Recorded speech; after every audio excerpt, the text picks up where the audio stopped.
Hi, beautiful people. I hope you're doing well out there. These are crazy times, right? There's so much going on lately, and we have so much to talk about today. So let me know how you're feeling and how you're doing with this energy. Luckily, I have more positive news to share with you today because today we're going to talk about the new moon in Aquarius. And it's a lot better than the full moon in Cancer that we just went through. So, welcome back to my channel. My name is Astrid. Don't forget to like, share, and subscribe. And welcome back. Let's start. So, before we dive into the new moon in Aquarius, I want to quickly look at Aquarius season and how that's been impacting Inauguration Day. So, hey Natalie, how are you doing? Thank you for joining. So glad you're here. So let's look at the chart of Inauguration Day because it's a pretty interesting one. So we can look at the top of the chart. We can see a Sun conjunct Pluto, which is actually quite special because whenever a president gets inaugurated, it's always when the Sun is at 0 point of Aquarius. And Aquarius is about society, about innovation, about new structures for society. So it's about the collective consciousness as well. But with the conjunction to Pluto, this is actually very special. Yeah, it's like 248 years ago since Pluto was there. So it's the first time we see an inauguration day with the Sun on Pluto. And the Sun rules leadership, bosses, people who are in some kind of leadership. And Pluto is actually the planet of destruction, is the planet of intensity, of regeneration. It's about rising from the ashes. But first, Pluto can bring like an intense sort of crisis before this rising from the ashes appears. So yes, very interesting. And because it's happening in the sign of Aquarius, this chart really points out like a very high-tech administration because the Sun is leadership, Pluto is also the planet of control. In the sign of Aquarius, technology. So yeah, we've already been seeing that it's like a very big team that's going on right now. So yeah, and like the Sun and Pluto together, Pluto is also like the planet of very hot and cold. It's like the planet of intensity. So yeah, we are seeing a lot of hot and cold reactions towards our new president. And it's happening at the top of the chart. So the top of the chart is like, it's the MC, and it's also known as like the world. It's a very visible placement in the chart. Whatever happens at the MC at the top of the chart is like very publicly known. So yeah, interesting conjunction for sure.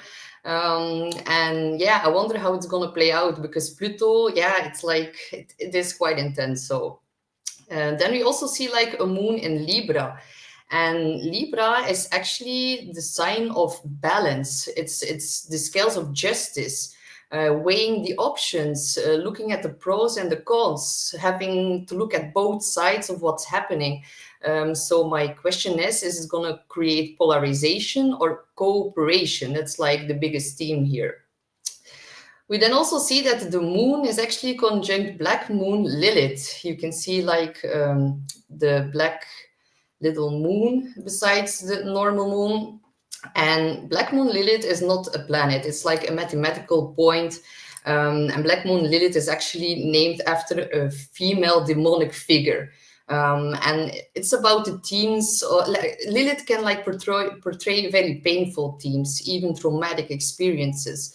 And Lilith tends to like express herself at a more subconscious level, and she can act very chaotic. She has a very rebellious energy, and that can cause some trouble here. So I wanted to point that out as well because it's conjunct to moon, and the moon in a mundane chart like we see here, this is like not a natal chart of a person, it's like an event chart, and then the moon always represents the people and the masses. So the fact that it's conjunct black moon Lilith is quite interesting to say for sure. We then also see Mars at the IC. So at the bottom of the chart, we see actually Mars conjunct the fourth house cusp. And the fourth house cusp is about lands, borders. So actually Mars retrograde at the IC, at the bottom of the chart, yeah, it points out this very big inner conflict, especially around the borders. And we can also see that Mars is opposite Mercury. And that's actually quite a special one because Mars currently is retrograde. And Mars Mercury opposition can only happen when Mars is retrograde. So this is an aspect that we don't get to see very often. And it can, create, Mercury is business, contracts, signing things, and Mars, of course, is conflict. So we see an interesting aspect happening here as well with that. And because Mars is out of bounds currently, which means that the qualities that Mars expresses, they are coming out in a more extreme way. So the fact that it's conjunct the EC and it's about borders, and like I know there's like a big problem at the borders. I'm very aware of that. I've seen some videos on YouTube about what's actually happening there, and I know something needs to be done about this because a lot of American people are getting robbed of their homes, and it's like very, very intense what's going on there. But like having a mass deportation, that is like it's going to punish a lot of people who have nothing to do with the crimes as well. And if we look at the US SIBLY chart, we can see that the very, very big Neptune-Saturn conjunction that's about to happen, it's gonna fall on the EC, on the part of the borders. And like Saturn is a very restrictive energy, and Neptune is everything spiritual, everything that we cannot grasp. Neptune is about unconditional love. It's about wholeness. And when Saturn and Neptune are gonna get conjunct because of Saturn's restraining influence, it's gonna like restrict the compassion of Neptune. So I'm like very, very worried about this aspect. And I think a lot of people, what's about to happen is going to ruffle a lot of feathers, and it's going to spin a lot of people's head for sure. But I will go deeper into that whenever we look at the US SIBLY chart and when Neptune and Saturn are going to get conjunct. That's maybe for a later time. But here, Mars at the most vulnerable part of this chart points out to very, very big conflict around its borders. We can also see that Mars, Mercury, and the Moon are making a big T-square, so that indicates a lot of tension, and it's pointing towards the Moon, the people. So, and we can also see Neptune is currently conjunct to the 12th house cusp. So the 12th house is a very hidden house. It's everything we do not know. It's everything that's unconscious. We cannot fully grasp what's going on in the 12th house. So the fact that Neptune, which is the ruler of the 12th house, is on the 12th house cusp, there's like so much that we don't know about right now, so much that is yet to reveal itself, especially with the North Node, our path forward, our destiny is conjuncting Neptune as we speak right now. So a lot of things really need to be revealed still. So. And I'm probably going to do a whole in-depth reading about the inauguration chart and everything that's been going on right now with Trump. But I didn't want to include it in this video because otherwise it would go way over time. So I will post it soon. If you want to get notified, you can like push the bell button below so you like receive a notification whenever I upload it. So that being said, we can look at the new moon in Aquarius. And hello, Margot. Thank you for joining from Cape Town. So nice. I would love to visit that. And Hannah says, hey, Astrid, I'm longing for tonight to be able to listen. I'm currently at work. Hey, Hannah, thank you for joining. And Mem Jack says, namaste, dear one and all. So thank you for joining. And E. Hartley is here as well. Hi, Astrid. I made it to a live. Oh, you're 4 times Aries. That is so, so cool. And like for all my Aries, like I'm an Aries as well. E. Hartley is triple Aries. Like there's so much going on in the sign of Aries this year. Like this is like a year for Aries. Like we have the last solar eclipse in Aries. We have the 2 retrogrades of Venus and Mercury that are going to happen in Aries. Neptune, Saturn are going to conjunct at 0 point Aries. So, whoa, so much Aries energy is getting triggered this year, and that will make it a very, very interesting year, actually. But I will go more in depth about that later. Let's first look at the new moon in Aquarius, and it's actually a very positive one. And new moons, they're about planting seeds, new beginnings, setting your intentions. And yeah, this is such a positive new moon. It's about truth and awakening. We're going to see very fast changes, very big innovation. And this moon is a lot better than the full moon in Cancer that we just had. And it's actually one of the more positive moons of the entire year. So I'm very happy to dive deeper into that right now. So Aquarius, the sign of like freedom, truth, awakening. Aquarius and its ruler Uranus, it's about sudden flashes of insights that can like cause you to want to experience more freedom. It's like wanting to break through the barriers of your current existence. So, and yeah, Aquarius and its planet Uranus, they are about waking up from the masses, actually. So and they always include some kind of shocks, surprises, some strange events, and some weirdness. So yeah, I can definitely feel that this is like a weird time. A lot of unexpected things are popping up, and with Neptune and North Node, we're not fully we don't know the full story yet. So there's like some confusion going on, some weirdness going on. And Aquarius also rules communities, like-minded people, science, invention, everything about invisible structures like the internet, like technology is a big one, AI, cryptocurrencies, the CBDC. So yeah, Trump just signed an executive order on cryptocurrencies and against CBDC. So that's actually a very positive thing that's also linked to this Aquarius new moon. And it's also about democracy, a bit of rebelliousness as well. And Aquarius has a very forward-thinking nature, and it's about our futuristic goals and the invisible structures of society. And we're going to see fast changes and very, very big innovations in that, and that's already very obvious. But especially now with Pluto that moved fully into Aquarius since November 19, expect rapid speed into the development of all the Aquarian teams. And we can feel like the pace of time is increasing. It's like picking up and going faster. So very important, when time moves fast, we need to move slow. And that's also one thing to be very mindful about. And this new moon is actually at 9 degrees, and 9 degrees is a Sagittarius degree. And on top of that, the new moon at the Sagittarius degree is trining Jupiter, the planet that belongs to Sagittarius. So yeah, and another big factor of this new moon is that Uranus, its ruler, so the dispositor of this new moon, is going to go direct a day after this new moon. So expect the unexpected.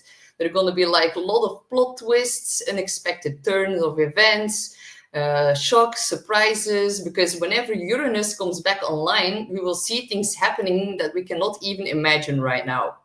Yeah, it's quite a special new moon, and like Uranus helps us to like extend our reach of knowledge. It's like about higher consciousness, so expect truth bombs that will like ruffle a lot of feathers and spin a lot of people's heads. And with it being at the Sagittarius degree, rapid growth, big expansion, Jupiter and Sag, they rule about expanding, enlarging things. So all the Aquarian teams are getting massively expanded right now. So you can also look at it as our futuristic vision gets expanded. So yeah, big global changes on the horizon. And yeah, there's like a big emphasis on Sag here. And Sag rules also over like being able to see the bigger picture, looking at things from like a higher perspective. And the cool part is that like Sagittarius and Aquarius, they have like some striking similarities. They're both sides that are putting a big emphasis on the future, on the truth, on awakening, higher wisdom, freedom, and expanding consciousness. They have these striking similarities who get like very, very big and expanded right here. So this is like a very, very positive and very, very good time to plant big new seeds in regards to truth and awakening that can set ourselves and like the whole collective free, like more free in the near future. And Aquarius is also like, it's an air sign. So it's about new social structures, it's about invisible networks and new sources of information. So we can like expect new types of internet, especially alternative media gaining in popularity, a lot of big things regarding censorship. We can receive some more news about that as well. And what also really stands out is that on this new moon, Mercury and Pluto are conjunct in the sign of Aquarius. You can see them right next to the full, the new and the moon and the sun. They're next to it. And yeah, with the trine to Jupiter, I do expect something big to come forward in the next 2 weeks, even 6 months. And it's about those in power. About secrets that were kept from the collective. Pluto rules secrets, Mercury's communication, in the sign of Aquarius, technology. So I think these secrets like might even include some hidden technology that will get released, and that's actually been hidden from many decades right now.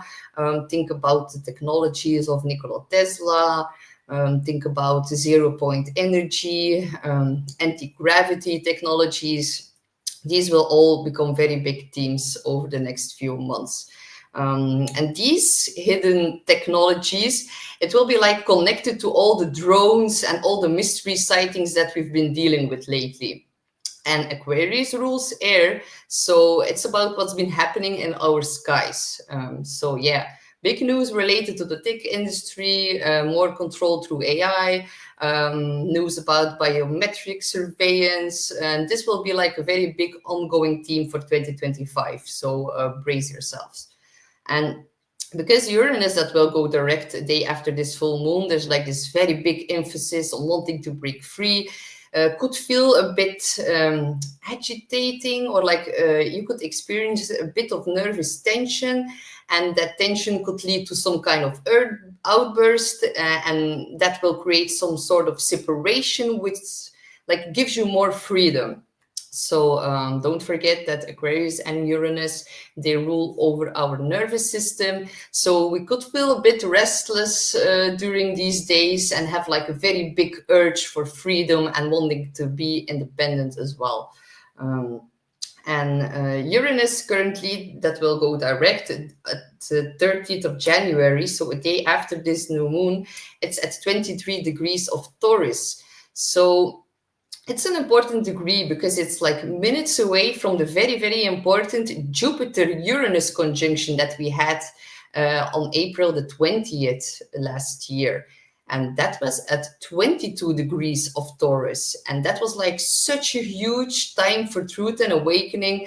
There was this rare conjunction of Jupiter and Uranus, and it like unleashed waves of creativity, waves of rebellion, big innovation and exploration into our collective.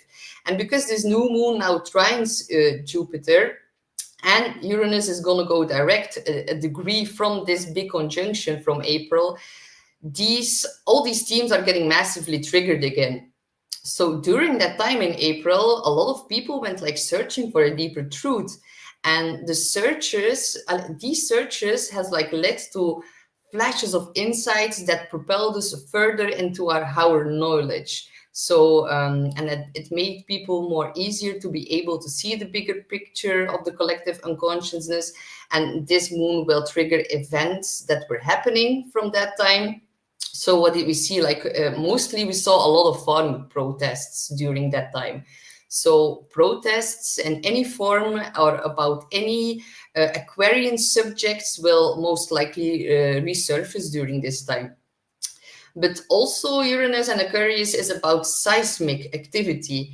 So that think about the tectonic plates moving and like things erupting. And Aquarius, it's about wind and storms, things that are happening in the air. It also rules over power outages, cyber attacks. So a bit of upheaval in these areas is definitely possible with Uranus switching back direct. But Uranus, it's like revolutionizes whatever it touches. It pushes for freedom, and it's about the torch of enlightenment. And right now, he's been doing that in the domain of Taurus since 2018. And Taurus rules over our money, our resources, our food, our agriculture, Mother Earth as a whole. And also, it's about our five senses. So everything that makes us feel grounded, makes us feel good and secure, and stability is of utmost importance of a Taurus. So Uranus is about instability and shaking up the status quo. So we really saw since 2018 a very big change and disruption and revolution and all of these themes that I just mentioned. Think about Airbnb, all these food delivery services, think about crypto. So yeah, Uranus really made a very big change in all of that. And I really want to talk more about Uranus that's going to switch into Gemini. That's going to happen on July 7th. And because like this whole new moon that's gonna trine Jupiter, Uranus switching back direct, it's like a very, very big kickoff for what's about to happen in July 7th. So then it will move from Taurus to Gemini. So yeah, from now on, things will start to move very, very fast. But on the 7th of July, Gemini will make like big, fast changes in all types of information and communication tools. Think about the media, everything regarding information technology, but also about trade and transport. So the last time Uranus was in Gemini, the digital computer was invented. So that's like, if we look back on how that like changed our world, that's like massive, right? We also had the jet fighter last time Uranus was in Gemini. We had new types of helicopters, and we also had the transistor, which was invented. And the transistor, it is like one of the basic building blocks of modern electricity. So you can see there's like, it's like a switch. So we will see big new developments in that as well. And then what also happened when Uranus was in Gemini last time was the transatlantic telegraph cables were put into place. We also had like Darwin and his Origin of Species came out during that time. So Uranus rules over seismic activity. So I'm talking about like huge seismic shifts whenever it will enter Gemini.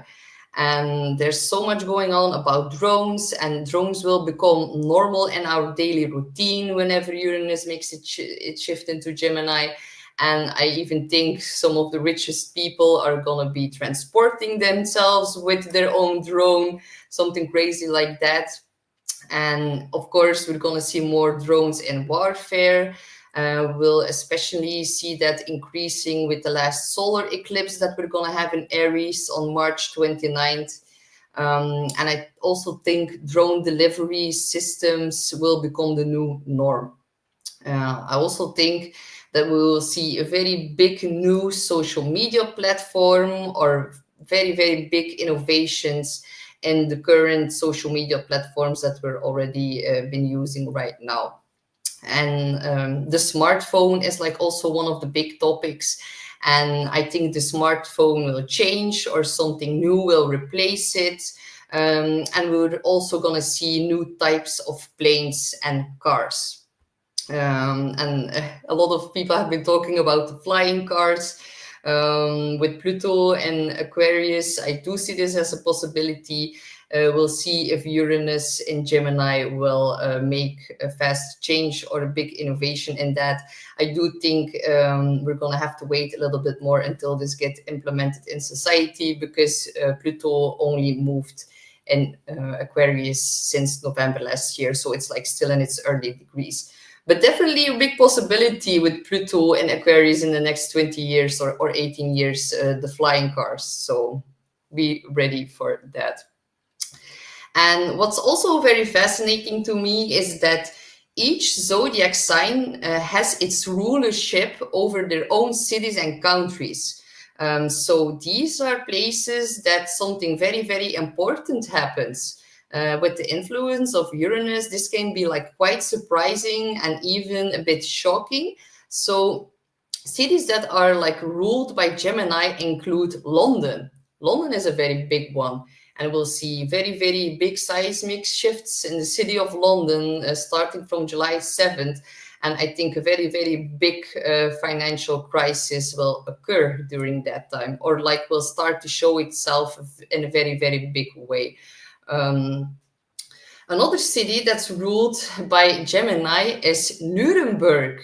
And I think that is also quite interesting, because when I think about Nuremberg, my mind automatically switches to, do we get maybe a new unexpected Nuremberg trial? Like, it's possible, we will see.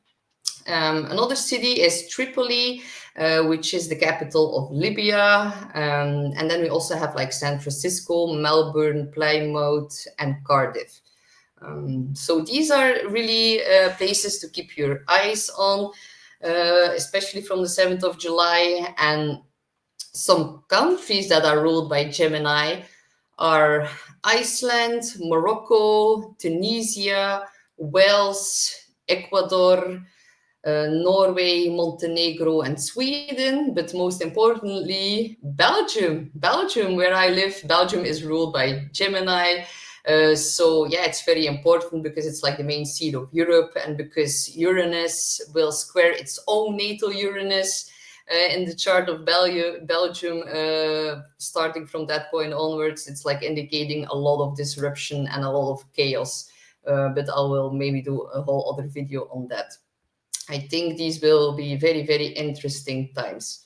But the positive thing about all these changes and about the astrology chart is that Pluto and Uranus will make a perfect trine. So there's harmony between two planets and air signs. And air is about intellect, it's about communication, but also about connection. And they're in a harmonious trine.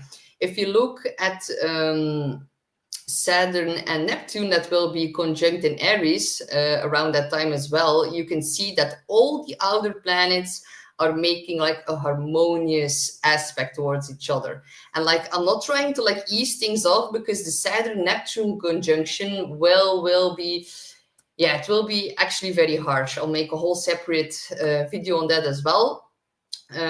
Because Saturn and Neptune are going to conjunct at 0 degrees Aries, which is actually the world axis. So whenever outer planets move over the 0 degrees of Aries, very, very big global events are happening. So yeah, it's a very interesting year, 2025, and I've been trying to like finish my overview for 2025, but there's like so much to say. I will just need to like wrap things up, because it's like easy to go on for hours, but I will try to make like the most important topics understandable for you guys. And yeah, this time, with all these harmonious aspects and all these planets switching signs, so much is happening in Aquarius and in Gemini. This will be like such a big time for like AI and quantum computers. We'll see also a very big leap in development, and this will like definitely change power structures in ways which are like very hard to predict, because Uranus is always expect the unexpected. And everything we think that's going to happen, it's going to be even crazier than that. And For the people of America, the US Sibley chart has a Uranus in Gemini. So the US Sibley chart is going to see a Uranus return. And Trump has Uranus on his sun. So yeah, it's like, this is like a little bit shocking and scary for me to see, because whenever Uranus has been in Gemini, we had the Revolutionary War, we had the Civil War, we had the Second World War. And if there's like no pattern interrupt from previous cycles, then this means that the US will engage in a very, very big, heavily armed conflict that will be very, very significant. And like Trump rehiring the military right now that like got dismissed due to the mandatory procedures, it like does ring a bell for me for sure, because why isn't he like doing the same for healthcare workers such as doctors and nurses who lost their job because of it? But still, very positive thing that he's doing that. And although it like makes me convinced that he's gonna need them, I also know that new wars will include way more technology than troops in the future, and the new wars will be fought with technology, but will also be about technology. So yeah, huge global events that are going to happen in 2025. Revolutionary energy gets massively triggered, and the energy of wanting to break free can lead to very, very big endings. Because if we look at the year 2025 in astrology, it is a number 9. If you 2 plus 2 plus 5, you get 9. So 9 is like the completion of a cycle. It's like things getting wrapped up. So 2025 will be the year that there will like be like a very big breakdown and a collapse of the old world, and it will be probably bigger than in 2020. So I'm not saying that to scare you guys. I'm just saying that so you can like prepare yourself, because there are gonna be big, big things happening. And we can already see a bit behind the veil, but that brings me to another subject. The North Node Neptune conjunction, and currently Venus has been joining the party in Pisces as well. So let's quickly go back to like the current energy, because with Neptune on the North Node, there's like this big theme of not being able to see through the fog. Can be very, very confusing time.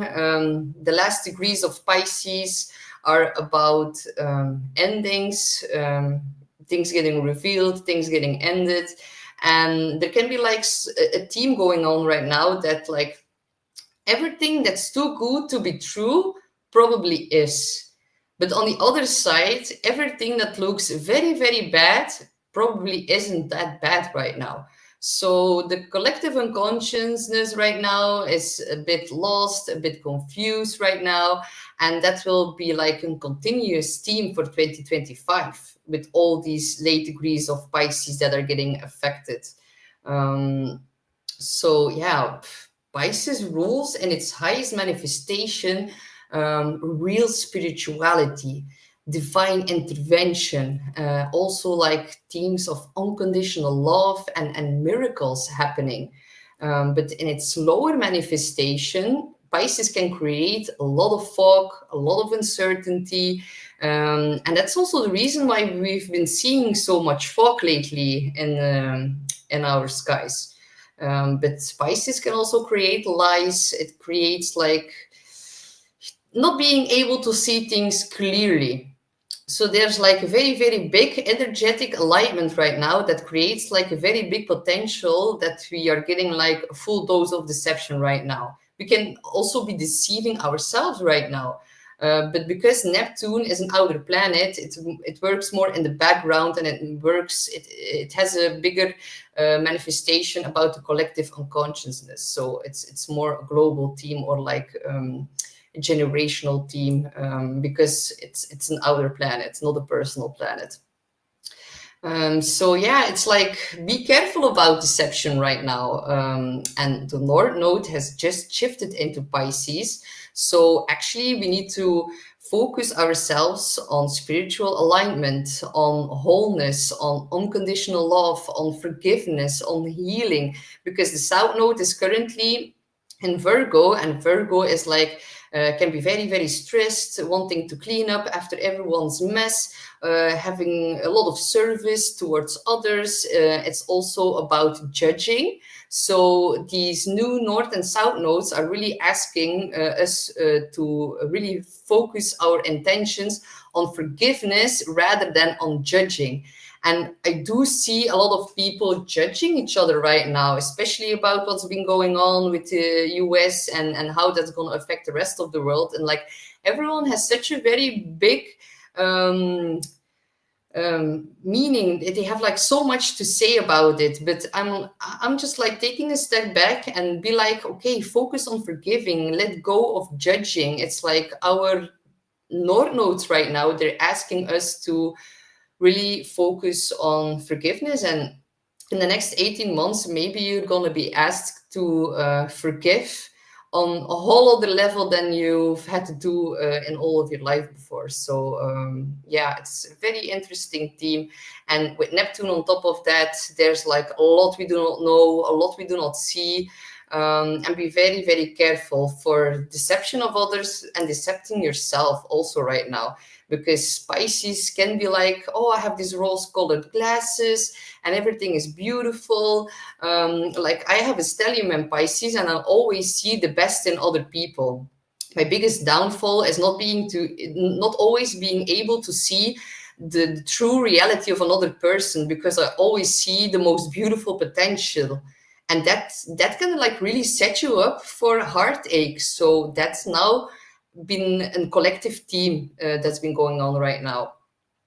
And the higher the degree in a sign, the bigger its manifestation. So it's like the end of Pisces. Yeah, it's very, very elusive time right now.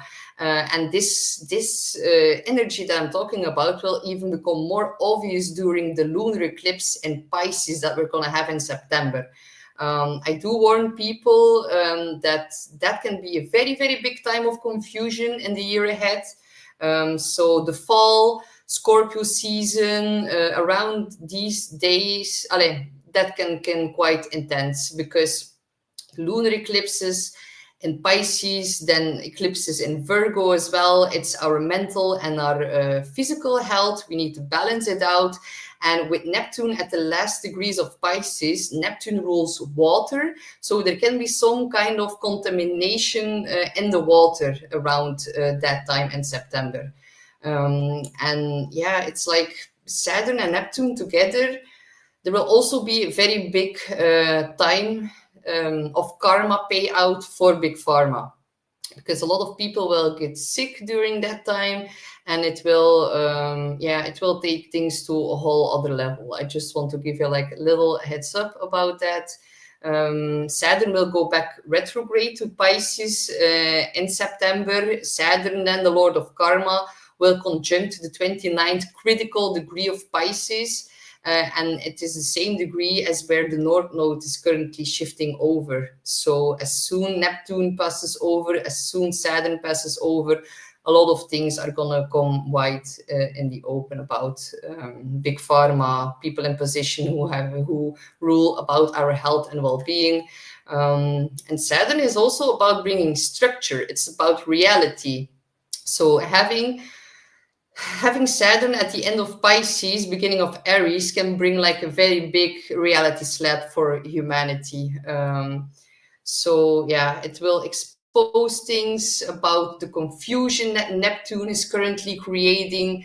And Neptune will enter Aries on March 30th at 0 point of Aries. It's the world point axis. So I do expect a lot of themes around floodings on a massive global scale as well. A lot of trouble with water we can expect with these two bad boys getting conjunct at the world axis.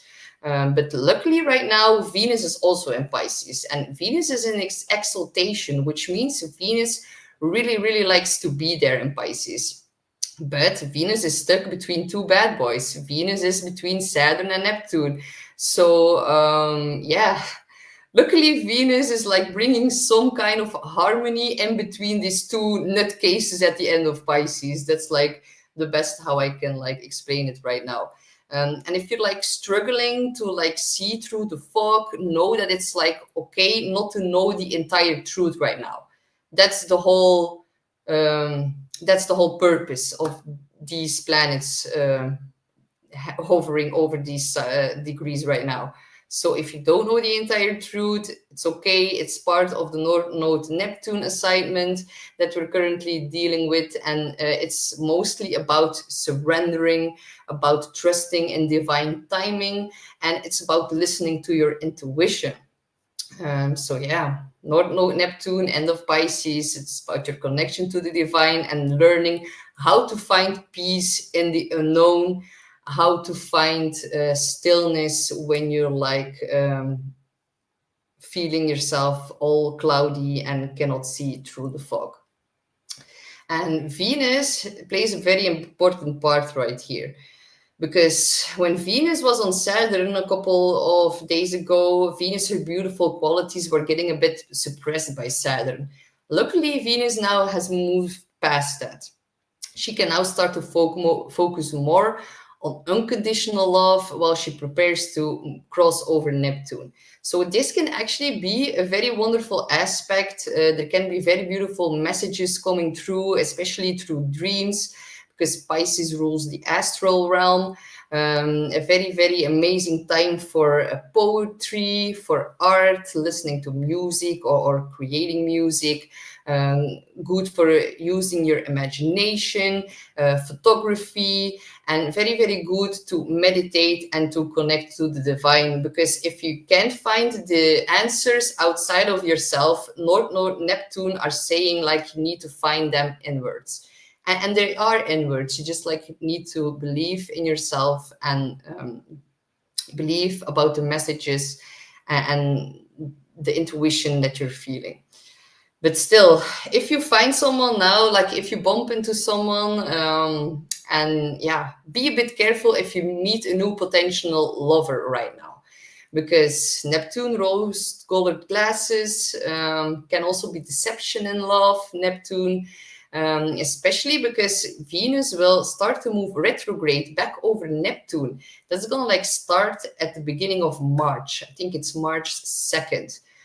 So Venus now, she has already entered her pre-shadow phase, and that started at 24 degrees of Pisces. So Venus will conjunct Neptune 2 more times.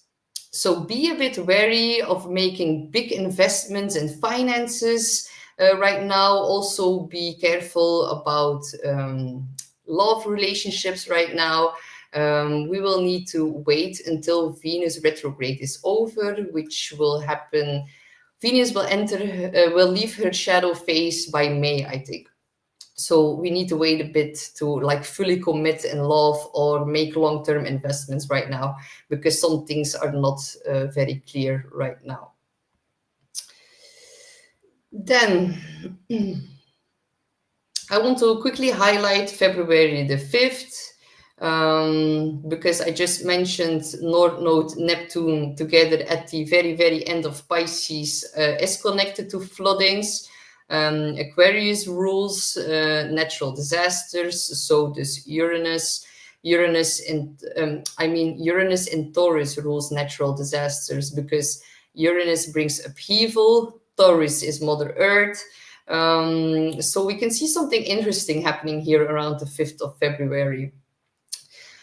Mercury and the Sun are getting ready for a conjunction that's called the Gemini, and that will like square the Moon and Uranus, who are going to get together as well. And during this time, Venus is at 0 degrees Aries at the world axis, so we see a Sun square Moon.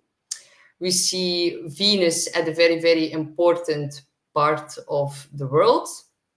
And with the square to the sun and Uranus, that like indicates some disruption and some volatility in the financial market with Uranus, and Uranus that's moving direct. The Mercury Sun Cazimi, it's about business dealings, it's about leadership as well in Aquarius, the tech boys.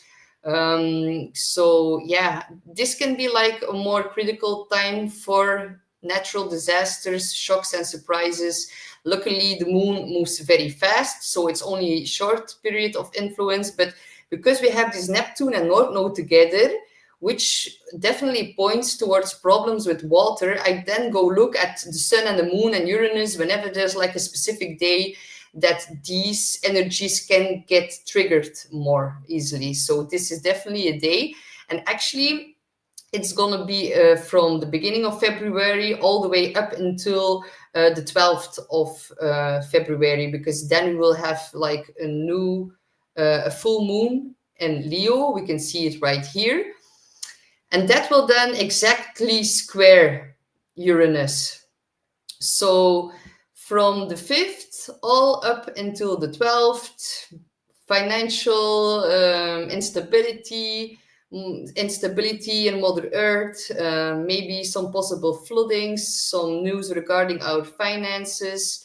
So yeah, there can be like some kind of destruction happening around that time, especially because if we look at the moon cycle, here the moon is conjunct Uranus, but from the 5th until the 12th, the moon will pass over Jupiter, will then conjunct Mars, will then start to opposite Pluto. So yeah, interesting week for sure, all the way up until the full moon in Leo. And I know they've been already talking about earthquakes in Japan. There are tsunami warnings. I think in the week from 5th until the 12th, we will hear more themes related to that. So, hi Inge, thank you for joining. So, yeah, and the full moon and Leo will be a very, very interesting one because it squares Uranus exact. And we have this Mercury Sun Cazimi as well. So I just wanted to like already give you like a heads up before the full moon in Leo happens. But that's done. I'll go more in depth about that in my next video. Let's look a bit at the US SIBLY chart because there is a new moon in Aquarius. The US SIBLY chart has a moon in Aquarius in their like mundane chart. And we can see here that the new moon is conjunct the South Node. So things from the past, the South Node, are brought up in order to be let go of. I think this is like massively with what's happening in the US right now. And Mercury is going to cross over the South Node soon as well. And Mercury is like business deals, contracts being signed. So I think it's like incredible that it's like so visible in the chart right now, and it's trining Uranus. So all the things that are happening now for the people of America will create more freedom, will create more expansion and freedom, especially with Jupiter and Uranus conjunct. So actually for the people of America, I think what's happening now will be very, very positive. And there's a positive astrological influence about what's happening now for the people of America. But as I already mentioned, Saturn, Neptune, you can see them here. They're going to start to close in on each other, and they will like completely be conjunct at the degree of the IC border. So that's for another time, but a lot of people are going to be shocked about what's going to happen for sure. And then let's look very quickly at the chart of Israel, because this new moon falls into the 4th house of lands and borders. Luckily, it makes a trine, it has a positive influence, but do not forget, it makes an opposition to the moon and to Pluto. And with Uranus going direct on the sun for the chart of Israel, the sun is like leadership, bosses, people in authority, leadership. Uranus is creating a lot of shocks and a lot of surprises. So yeah, Uranus sometimes indicates like a separation due to too much disruption. And we know that Ben Gvir threatens to like quit the Israeli government coalition if the ceasefire for Gaza holds. So if he does that, Netanyahu could lose like the majority in the parliament and then it will like collapse. And I do think with Uranus going direct at the exact same degree of their sun, there is a very big possibility for a breakdown or some form of very big restructuring is going to be necessary. So, and with that being said, I'm going to start at the readings for the 12 signs. And I'm happy to be able to share like a more positive reading for all the 12 signs because we do have a very, very beautiful new moon in Aquarius. And we're gonna start with Aries. So, hey, my dear fellow Aries, you have the new moon in your 11th house of friendships, of like minded people, of goals and aspirations. And air and fire, they get along very well. So, new sudden changes in social circle or in your long term goals. There's going to be an emphasis on like minded people. Yeah, you're gonna maybe unexpectedly bump into people that more align with your goals and your values, and a very good time to connect you to a new community that's like built on the same ideals and evolution, and that like supports humanity. Uranus that goes direct is in your second house of money and self-esteem. So some goals in the 11th house can be changing because of Uranus in your second house of finances, changes in friendship that can also be connected to new streams of income.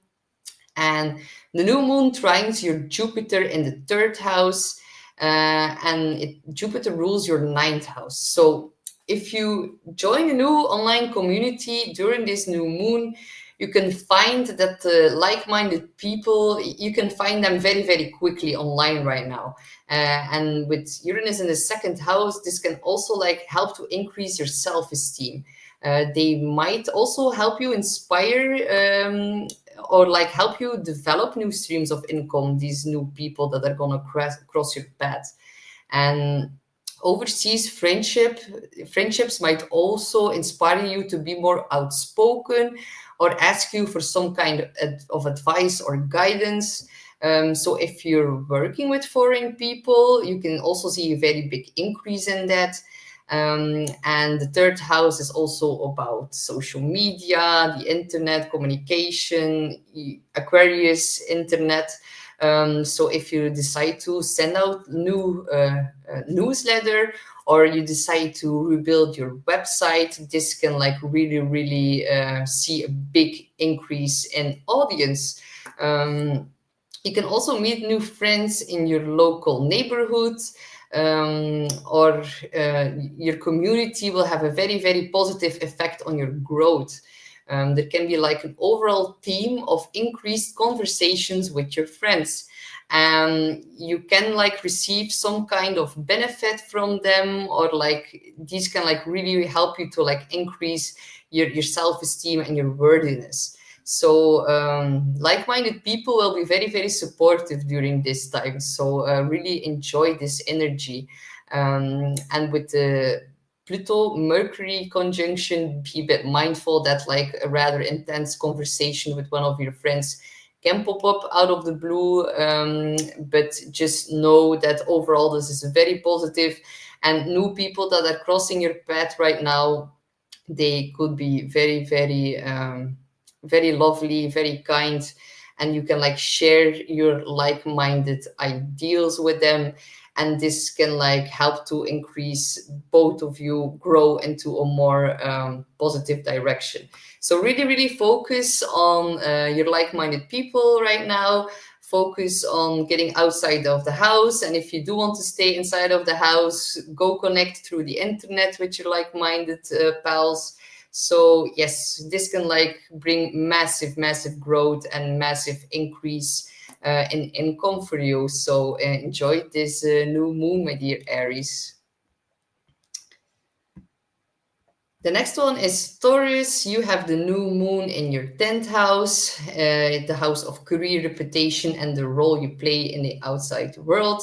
So you can expect like a major career transformation over the next 6 months, and it could even lead to like a rise in public status. A very good time to redefine your career, plant new seeds in that area, because with the trine to Jupiter in your second house of income, these have like very, very big potential to grow massively big. So it's also about your authenticity and your inner authority. And the 10th house rules people in authority. So something new can be planted or something new can happen in regards to that. And if you're like in help or in need from those people, they will be more willing to help you during this time. And the 10th house is also the father.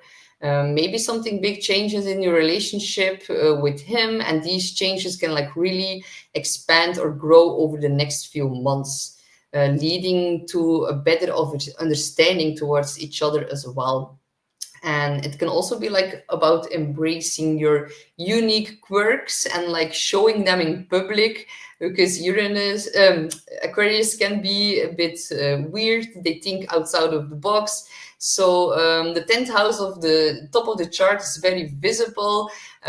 So yeah, be yourself, really show your uniqueness. It will be very much appreciated right now.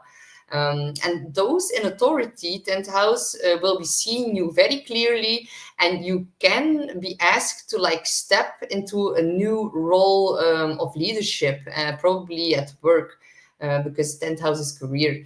And if you work for yourself, you can see also a big increase in people coming at your office, or asking you to work with them. And there can also be like an increase in how other people see you whenever you show your unique talents. So it's very, very positive to do that right now. And Uranus, of course, switches direct in your sign, Taurus. And it's been there for a really, really long time, pushing you more towards the truth, pushing you into big awakening. And maybe now you're ready to like show your new and improved version to the world. And if you do that now, it can like really lead to increase of income in your second house. Jupiter in the second house is very, very good for expanding your money. And this receives like a trine from this new moon in your 10th house of career and public recognition. So embrace authenticity. Don't be afraid to be a bit weird. People will be inspired by it. And Mercury and Pluto conjunct can also mean like big announcements are possible in your career and reputation. You can also be like more outspoken at work. Some of you Tauruses will definitely have a rather intense conversation with their boss. Important to not worry about your reputation and what others might think of you. And don't worry about what others think about what you have to say in public as well. If you speak out now, it can have like very big positive results for you with trine to Jupiter. And Jupiter is also in your house of self-esteem. So some will probably say something to their boss or to their parent that has been going on in their mind for quite some time. And this could actually finally lead to some positive changes in income, in self-esteem. So remember, when Uranus is going direct in your sign, you can feel a bit restless. You could feel like wanting to break free more, but this will have a positive effect. Do be mindful to calm your nervous system a bit, because you're like very affected by this Uranus coming back online. So yeah, it's just know, if you feel this, it's like the Uranus direct in combination with this new moon in Aquarius. But Taurus, I have to say, very, very positive new moon. So really go reap the rewards, or plant the seeds right now, so you will be able to reap the rewards within 6 months when we have a full moon in Aquarius. So, hi Claudia, thank you so much for joining. And oh, Claudia, you're a triple Leo. That is so cool. I love when people have a lot of fire. And hi, Willie. Thank you so much for joining. I appreciate you as well. So the next one is Gemini. My dear Geminis, you have the new moon in your ninth house. So very good for you because it's like in a fellow air sign. And the ninth house rules expansion, wisdom, higher knowledge, belief system, the future, philosophy, and travel, but also legal cases. So this new moon Aquarius in your ninth house, trine Jupiter in your sign. Jupiter is in Gemini, and Jupiter rules your ninth house. So, it traditionally rules the ninth house. For you, it also for you it rules the seventh house. But you can see the connection between like the air elements here. So very, very good. It's very cool for Geminis. So really take time to like set new intentions and plant some seeds. They will like expand big time. So these new intentions can be about your belief system and how you look at the future. The future can also seem a bit more bright with this new moon. So definitely some positive changes in mindset will happen once this new moon is over. And the ninth house is also good for educating and for publishing. So maybe you start something new, you learn something new, and that can like suddenly change your view on the world. And this can come in rather quickly or a bit suddenly, with Uranus going direct in your 12th house of the subconsciousness. And because Uranus is in the 12th house, you can like receive sudden messages from spirit that can change your beliefs and your future. But that can also happen by learning about different cultures and philosophies, which belongs in the ninth house. And some of you Geminis who really want to like book a holiday right now to be able to connect to the spiritual themes more, or to just like work on self-love and to like explore your inner self. So if you don't have time to go on a holiday, make time for spiritual practices at home. But this new moon is actually very, very good to go out and explore the world and other world views and other opinions. Also very good for growth is like diving into spiritual books. All these things can lead to massive growth in the next few months. And don't be surprised if something like radically shifts in what you like always believed in. Jupiter is in your sign, creating like growth in your self-identity. So really take time to like focus on expanding your horizons. Mercury conjunct Pluto in your ninth house. Some of the intense thoughts in your belief system are getting purged here. Could feel very sudden. And Mercury is, of course, your chart ruler. So important, this Mercury-Pluto conjunction in your ninth house. And because it's like in the sign of Aquarius, Aquarius is like thinking outside of the box. So this conjunction will also help you to like renew, reform, and like innovate your limiting beliefs. So it can feel quite freeing. And if you feel the need to go travel, go jump on a plane, it will help you to lessen the intensity and will help you to be able to dive deep into your philosophy or other cultures that you want to go explore right now.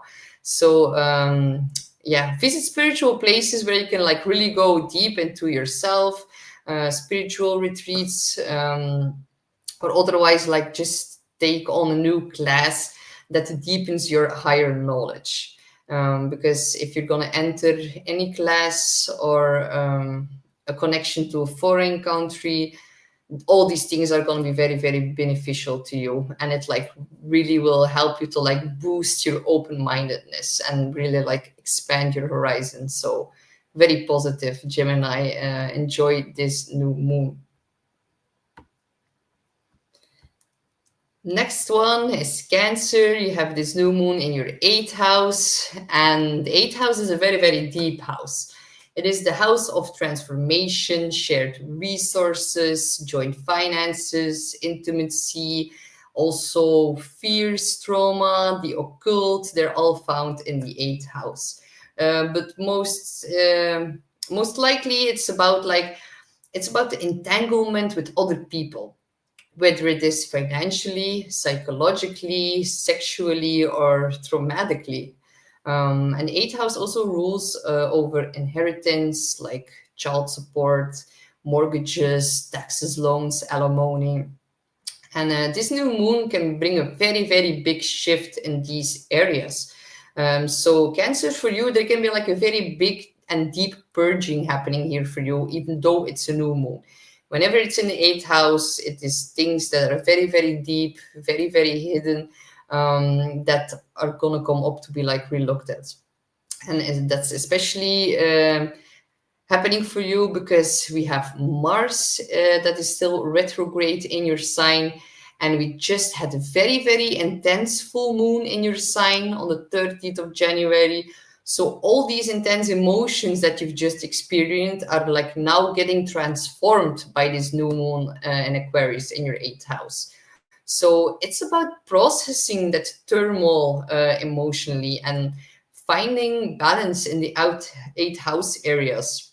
So looking at it from a higher perspective with the trine to Jupiter in your 12th house of the subconscious. So whenever we have the 12th and the 8th connected, that is like very, very elusive, spiritual, past life things coming up as well.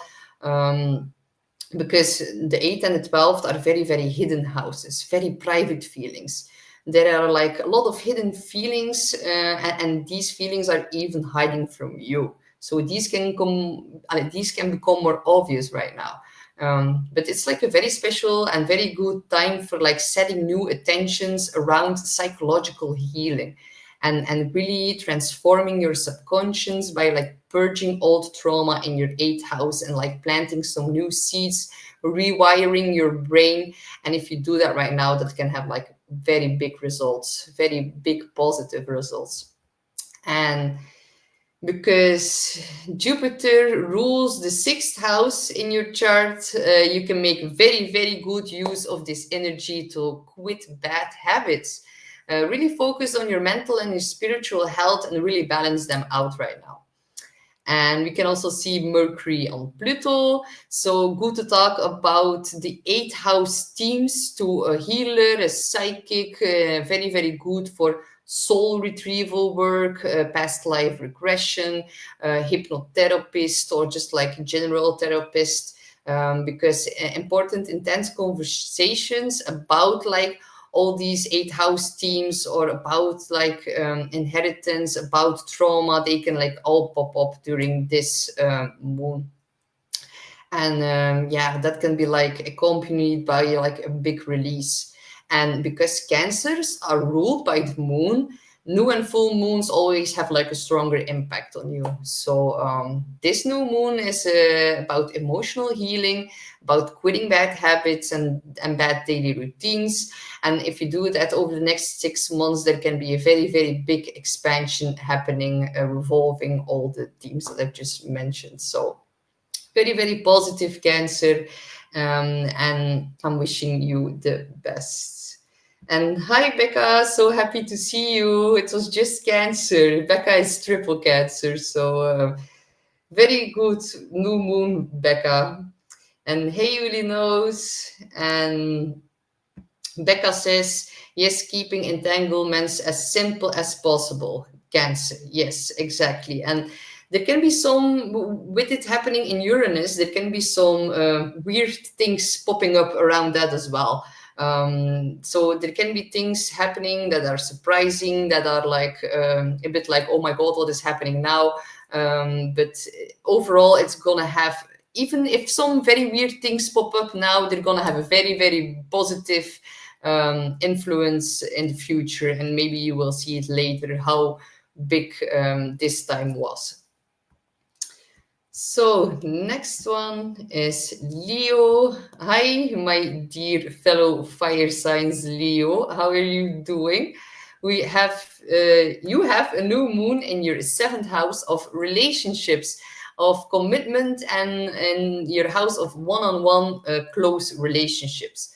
And it's opposite your sign. So this new moon is all about the other person.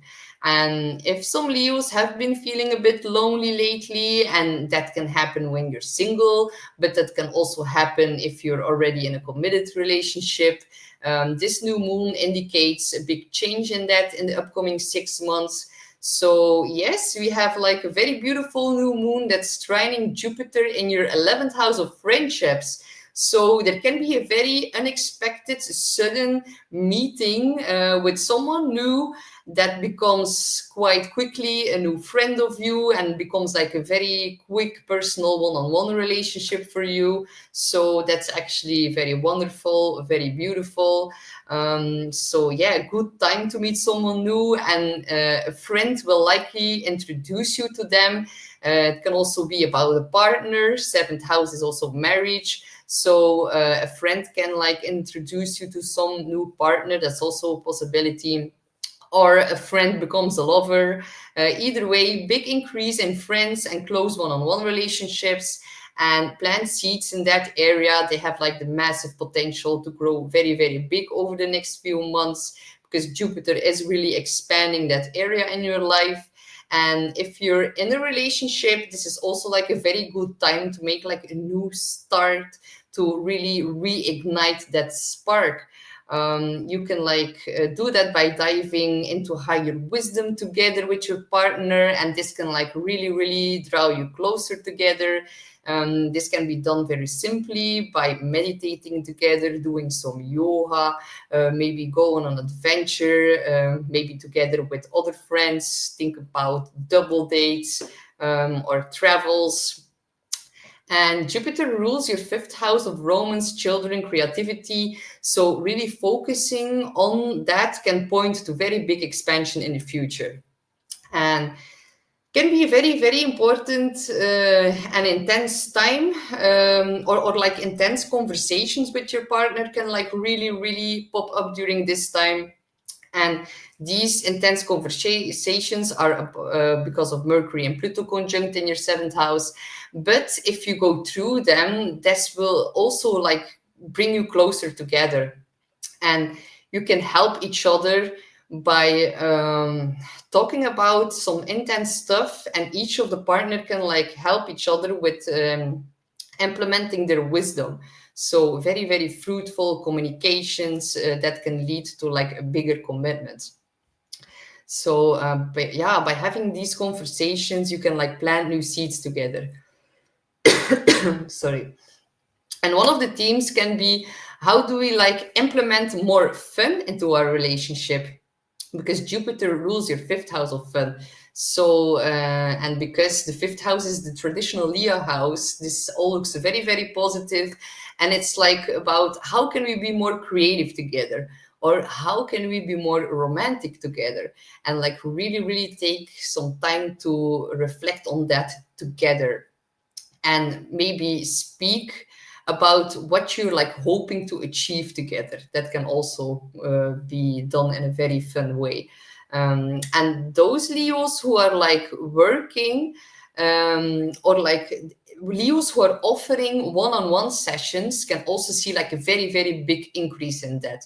Maybe even an explosion over the next 6 months, because the ruler of this new moon is in your 10th house of career and reputation, and Uranus goes direct in your 10th house a day after this new moon. So maybe some will meet someone new, like a business partnership that can increase their reputation, and that can happen like quite suddenly and give some sort of surprise in your life, but it will be a positive surprise. And if people like pop up out of nowhere very suddenly and they want to like help you in regards to your job, really take time about setting up new business partnerships as well. Working with another person could like really lead to significant growth in your career and reputation, definitely with the trine to Jupiter in your 11th house of gains. The 11th house are the gains from your 10th house of career. And because the seventh house is about other people, where this new moon happens, uh, also your partner might go through like a significant, intense change as well with Pluto and Mercury conjunct here. But the biggest theme is to look at like how can you evolve together and how can you like deepen the connection with each other. And with Jupiter in your 11th house, enjoy these new friendships that are gonna be happening or gonna come onto your path in the next few weeks. So really, really positive new moon, and I'm wishing you the best, my dear Leos. So, my Virgos, you have this new moon in Aquarius in your sixth house. And the sixth house is the traditional Virgo house. So, I know Virgos, you like this house a lot. The sixth house is about your job duties, your health and well being, your service towards others, your daily routines that include your schedule, your pets are found in the sixth house, but also your co-workers. And the sixth can also be looked as at a bit of the house of stress. So there can be like a new thing happening or a change in schedule that can really like release some stress. So that's very, very positive, my dear Virgos. Um, Another important theme for Virgos is that the South Node has just shifted into your sign for the next 18 months. And it will make you evolve and change in a very, very big way. And all of my Virgos, you will need to let go of something significant, depending if you have a Virgo, Sun, Moon, or Rising. But be a bit extra cautious about your physical and your mental health during the next 18 months. And I'm saying this now because with the new moon in your sixth house, it would be very, very wise to implement a new daily routine that is less intervened by stress. And I know you do not control everything, and stress will always pop up. But if you can like proactively release stress right now, this will have very, very good consequences over the next few months. And the South Node in Virgo is saying that you need to learn how to stop focusing too much on the little details. And this new moon will actually really support you in that.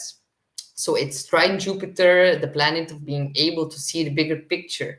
So this new moon can also be about your health. It's in your sixth house of health and habits. So there can be changes in your routine that can affect your health. A good time to look at alternative health practices as well. And with the trine to Jupiter, there can be like an increase in duties and service towards others. Make sure this is what you want to do. And if you do find something that really that you like doing, a service towards others that you really like to do, there can be like a very, very big expansion in your 10th house of career and reputation, because we see a trine from this new moon to Jupiter in the 10th house. So all the seeds that you plant now in those areas will have a very, very, very positive potential growth. So yeah, there can be some unexpected sudden changes in the routine. Maybe some of the Virgos will change offices, or maybe there are going to be changes inside of the office or at work with your colleagues. Maybe some offices will see an expansion. Maybe some co-workers are joining and helping you to ease off the workload. That's also a possibility.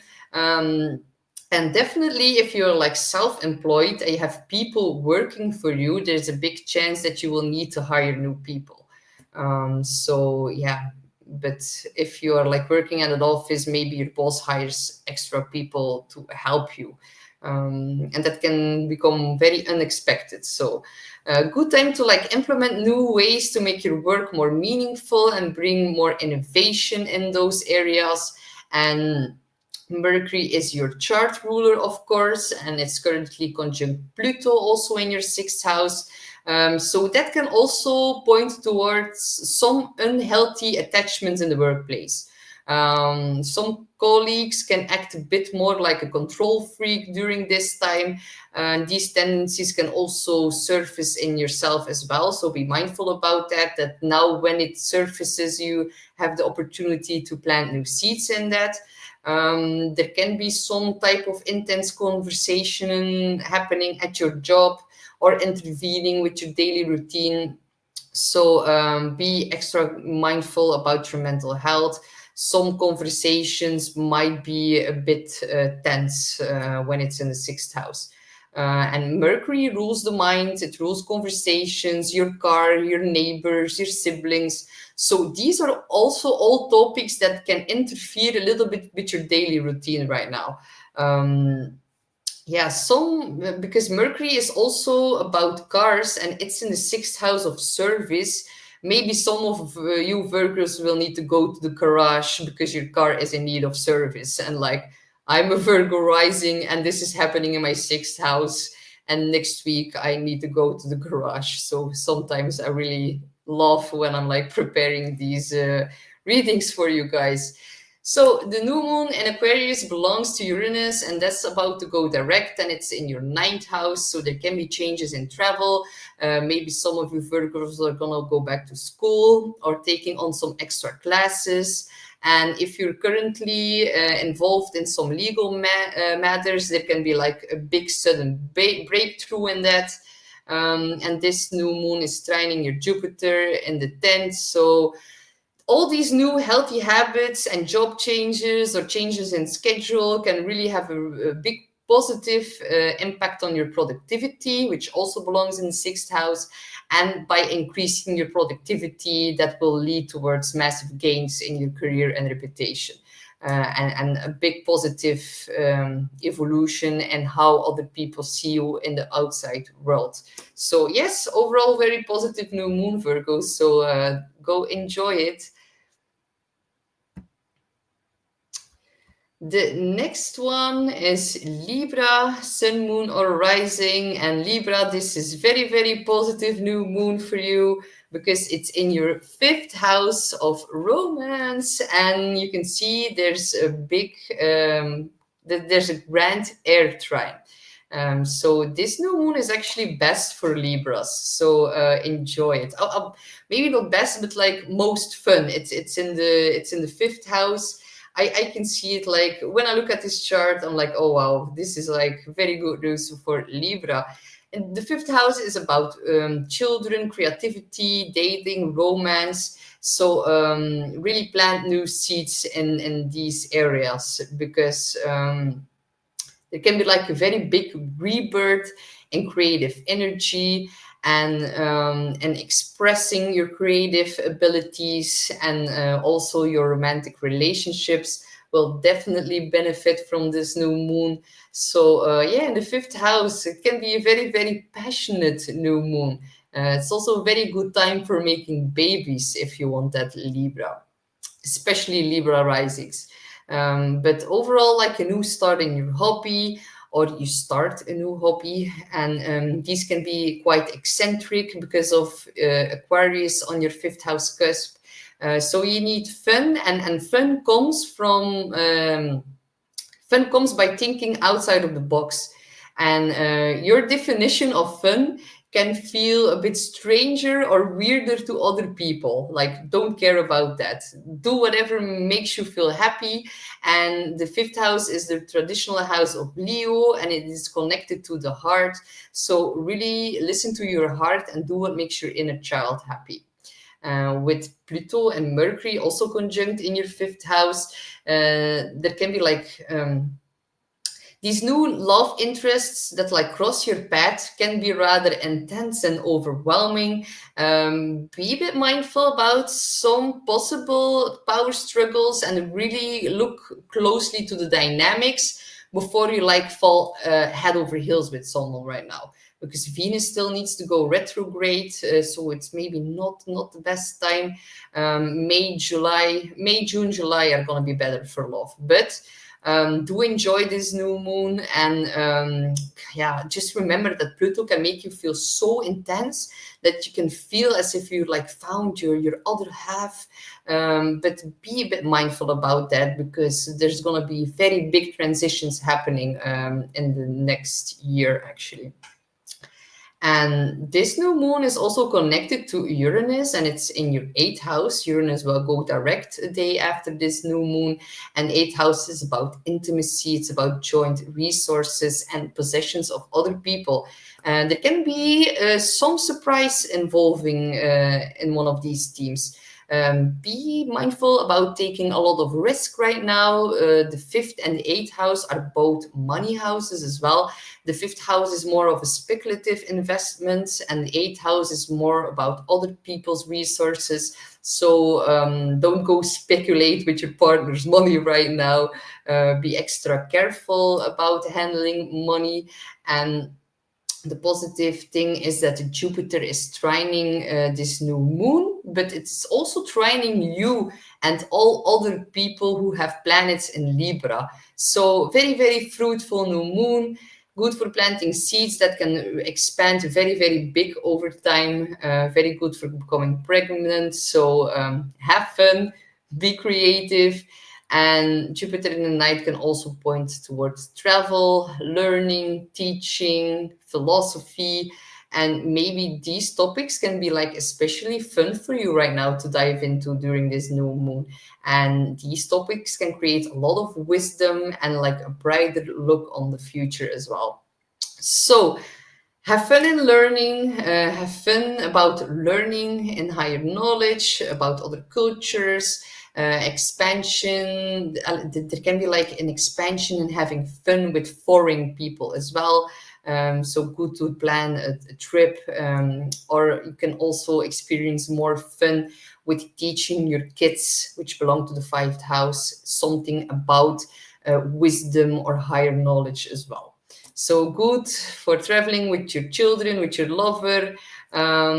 Yeah, make time for the things that you love most and take time for the things that make your heart sing. So enjoy this new moon Libra. It's very, very fruitful. The next one is Scorpio.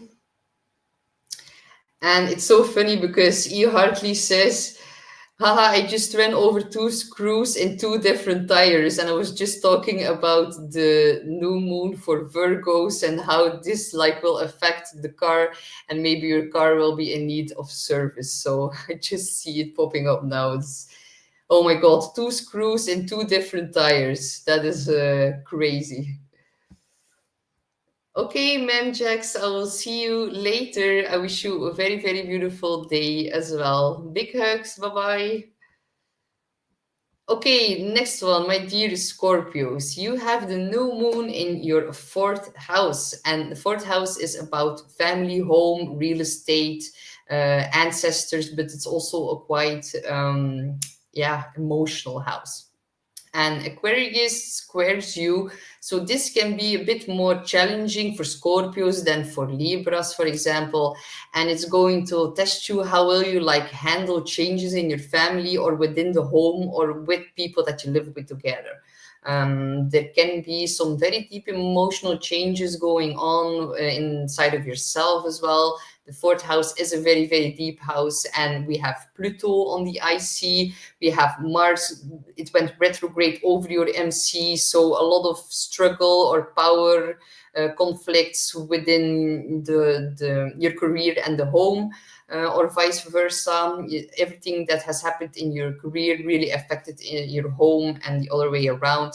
And I think it's by the end of April we'll have the last Pluto-Mars opposition, so that then gets wrapped up. So for now, Mars is getting off your back a little bit more because now it trines your sign, which is better. But in April, this intense energy that you've been dealing with since November can like really turn up a notch again. But for now, it's in your fourth house. And with the trine to Jupiter, it's actually a very good time if you're like looking to move, to buy a new home. And with Jupiter in your eighth, it's very good for like your joint resources. And this can be like a time where your partner says, yes, I have the available funds to make this move now. And this move can come rather surprising as it's in the sign of Aquarius, and Uranus is about to go direct in your 7th house. So definitely something in regards to partners can be surprising, but it will be a good surprise because there's a trine to Jupiter. So yeah, very, very fast, unpredictable changes with other people, mostly your marriage partner. But if you're like a late degree in Scorpio, there can be some upheaval in partnerships as well, as Uranus is in your opposite sign. And some Scorpios, especially late degree Scorpios, will go through some kind of breakup. Others are going to experience a breakthrough. But yeah, some Scorpios will need to like move or relocate, or maybe your partner moves away from you. And that's only for the later degrees of Scorpio. Definitely not the case for every Scorpio, and it really depends on your personal chart and which aspect this new moon and Uranus makes to you personally. So I definitely don't want to scare you, but that might come up for some Scorpios. It can also like mean suddenly moving with your partner, or looking for a new home together, or maybe expanding your existing home. That's also a possibility with the trine to Jupiter. Jupiter enlarges and expands everything. So if you're wanting to like buy something together, then this is actually a very, very positive new moon.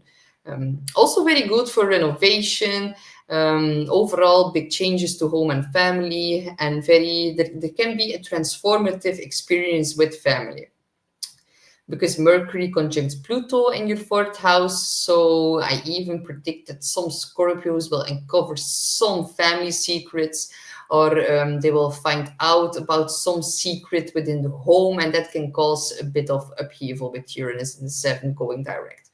And private things can come out over the next 6 months, and with Jupiter enlarging it, these can be like big secrets. I just want to like give you a heads up that this is a possibility right now.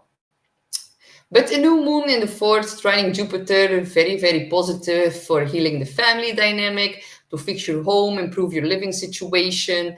Jupiter in the 8th can point towards like applying for a loan and mortgages and getting like a yes, and go on, you can do it. So Jupiter is like granting its permission. And some Scorpios can also get it through inheritance, with Pluto conjunct the EC right now. Mercury are papers, Pluto can be intense, can also mean some kind of debt. Mercury rules your 8th house, and Jupiter can create abundance through money from others. The 8th house is about you. It's a Scorpio house, which rules death and transformation, intensity and crisis. And this can come like out of the blue. But the 8th house is also like investment, so it can also come from other sources as well. It doesn't need to be so dramatic, because I do know Scorpios overall have a way more dramatic life than others. So yeah, maybe some will inherit property, gains through investments, partners get some kind of a raise, there can be a settlement, or an agreement that gives you like more money, and that can cause, or that can like be used inside of the home, or for your family over the next few months. And remember that the 4th and the 8th are emotional houses, and Mercury on your ruler Pluto can create some intensity for sure. And with Jupiter expanding this, so just keep it in mind. But overall, it will have very, very positive consequences, this new moon. So enjoy it, my dear Scorpios. Next one is Sagittarius, Sun, Moon, or Rising. You have this new moon in Aquarius in your 3rd house. So yeah, really expect unexpected communications. Can be shocking or surprising conversations that can lead to like expansion with the trine to Jupiter. And the 3rd house is about conversation, but also about neighbors, siblings, cars, short-term travel, your local community. So yeah, it can also be about contracts, about learning, and you can like talk to more like-minded people in your close or local community. but there can also be like an overload in shared ideas and not really knowing where to start. The third house is also studying. So some new courses or workshops can be about Aquarian topics, but also about hidden knowledge, and possibly some secrets with Mercury and Pluto conjunct in your third house are going to be talked about.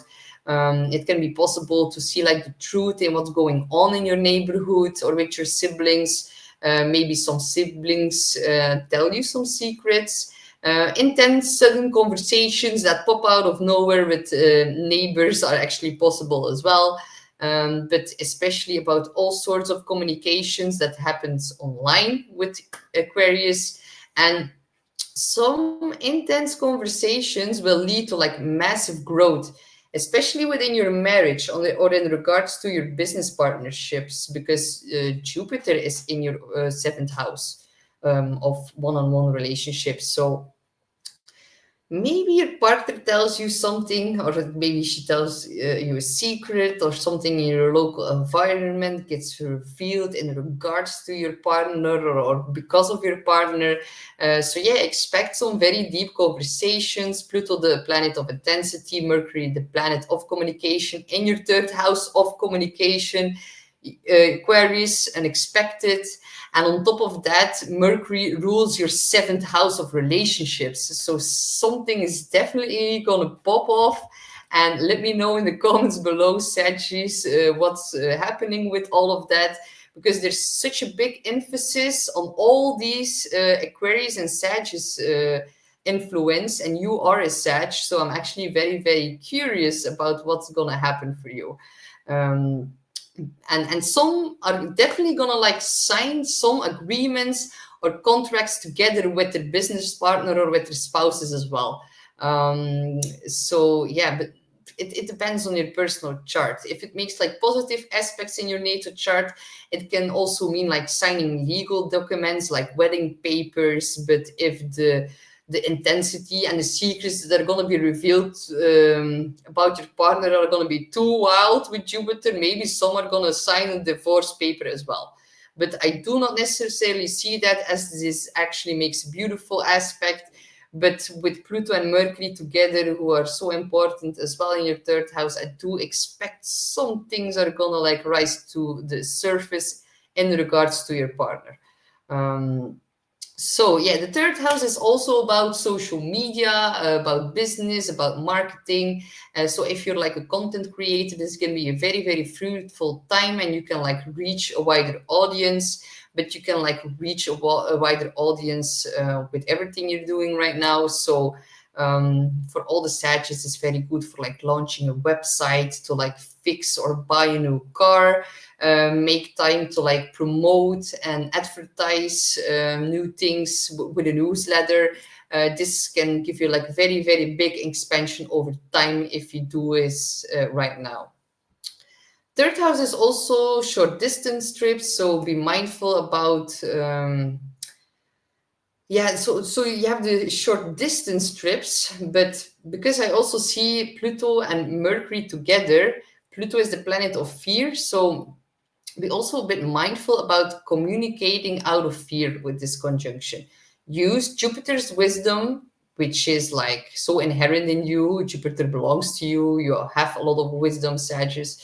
So use Jupiter's wisdom and really make good use of its energy, because this is like a trine to your planetary ruler. So I do suspect you will like be able to rise above that. And if you do that, this can like lead to better communication in your relationship. So what else do we got going on? Oh yeah, of course, Uranus. Uranus is the ruler of this new moon, and it's in your sixth house. Sixth house is your work schedule, your daily routine that can like change due to some important conversations that are gonna pop up. Your daily routine could get a bit shaken, but this will be in a positive sense. And yeah, advertising and launching new things can also create like a very big boost in your service towards others. So, and if you need to sign any documents overall, this is like a very, very good time for you to do that, Sagittarius. So really enjoy this new moon trine your planetary ruler. The next one is Capricorn. Capricorns, you have your new moon in Aquarius in your second house of money, possessions, and your self-esteem and your values. And with the trine to Jupiter, I can't say it enough, but like if you like implement a new way of making money, this has a very, very big potential to be like very, very rewarding over time. Very, very good time to look at new ways of increasing your income, because you have like an increase in your earning potential and in your spending power with this new moon. So really, it's very, very wise time to plant seeds in regards to abundance. The second house is about stability, and it's about resources that feed you, make you feel safe and secure. Jupiter in your sixth is going to enlarge, and it's like boosting your productivity. So I know with Jupiter in the sixth house, it can mean like a lot of work. But this is like the time to do it, because it can have like massive positive results for you. With the sign of Aquarius on your second house, this can mean like very fast, sudden, surprising changes in income.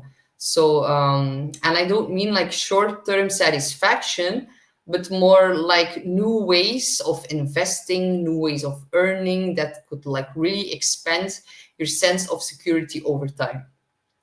And Aquarius is very, very fast, but these fast changes can last long.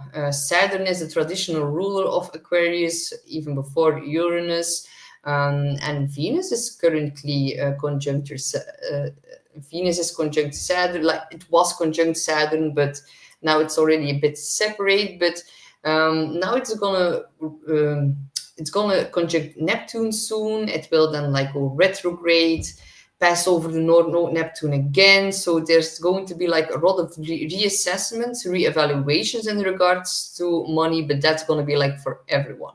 So even though if something new gets started here, we will all need to like wait, especially Capricorns, until the Venus retrograde is over by the middle of April, out of shadow in May, before all these new things start to blossom and grow. So yeah, just be a bit patient. Think about what you want to manifest over the next 6 months when we have like the full moon in your second house. Then this cycle gets completed. And also Uranus is in your fifth house of creativity. So starting like a side business based on your creative gifts can like really blossom in the next few months. And unexpected change in how you make money with your creative abilities. And also like sudden flashes of income, sudden flashes of insights can change your income. So yeah, because the fifth house also rules speculative investments, and Uranus is a bit hard to predict, be a bit careful with taking too much of a risk, especially in speculative investments. So but this Uranus in your fifth house can also like work as or like push you to become self-employed, and it's a really good time to like think outside of the box, because if you do that, it can bring you like a lot of unexpected joy.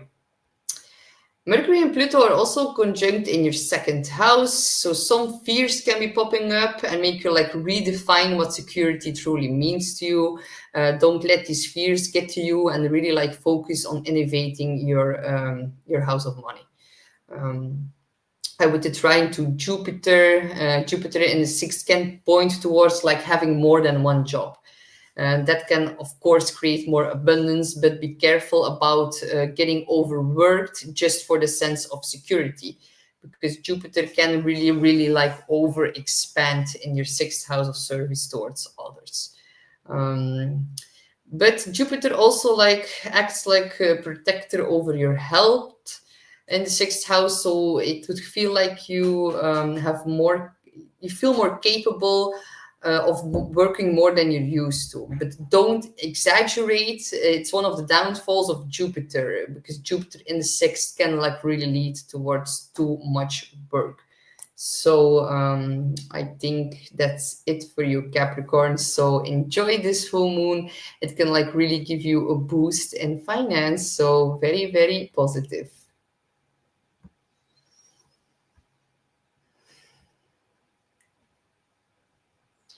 Um, Aquarius. Yes, Aquarius, you have your moon in the first house.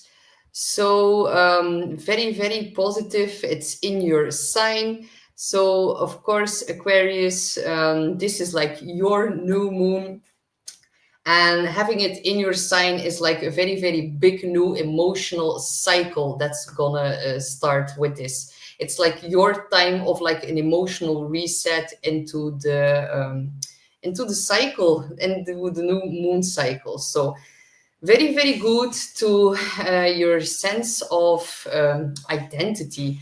The first house is about your personal identity, about how you come across to the world. It's like the first impression, and a new moon here can like really, really indicate a very big new start in that. So very, very good. There can be like, because you are an Aquarius, flashes of insights are your cup of tea, of course. So you can see like a very, very big, big increase in that. And because this new moon in Aquarius in your first house is like one of the better and most positive new moons, this is like gonna be a bit of a relief for you. You could feel like things that have been weighing on you could suddenly fall away. There could be like more like-minded friends like you popping up, and these like-minded friends can like help you define the way you express yourself to the world. There can be changes in appearance. There can be like also people who compliment you on how you look. And I know Aquarius, and especially Aquarius rising, they look a bit different than other signs. They're like a bit eccentric. Think about like people with dreadlocks, or like people with colored hair. They like immediately stand out to the crowd, and that's what I really, really like about Aquarius. So with Pluto and Mercury conjunct in your first house, there can be like a way of communicating more intensely towards others. So, because Pluto is in your sign, be a bit mindful about power struggles, especially with other people, the seventh house, because that's making an opposition. But Mercury on Pluto can also indicate expressing some kind of fears, and like making transformation in that as well. So, and also be a bit more mindful that whenever you're going to be speaking right now and like really fully expressing yourself, that can be done in a more dramatic or a more intense and darker way. So people could feel a bit more intimidated than usual if you like really fully express your Aquarian self right now. But as long as you have good intentions and use Pluto in a very, very healthy and positive way, this can lead towards massive growth for you, because Pluto and Mercury together can be like intense conversations, but because it all trines to Jupiter in the fifth house, if you like express your unique works, your unique tendencies right now, then that can like have massive growth in joy, because Jupiter is in the fifth house, and the fifth house rules romance, dating, children, creativity. So there can be like a new burst of wanting to express yourself and who you are, and you want to express your uniqueness through your creative abilities. And if you do this right now, that can lead towards massive growth, because the fifth house is also a house of speculative investments. So these can turn out to be very profitable if you invest in such things right now.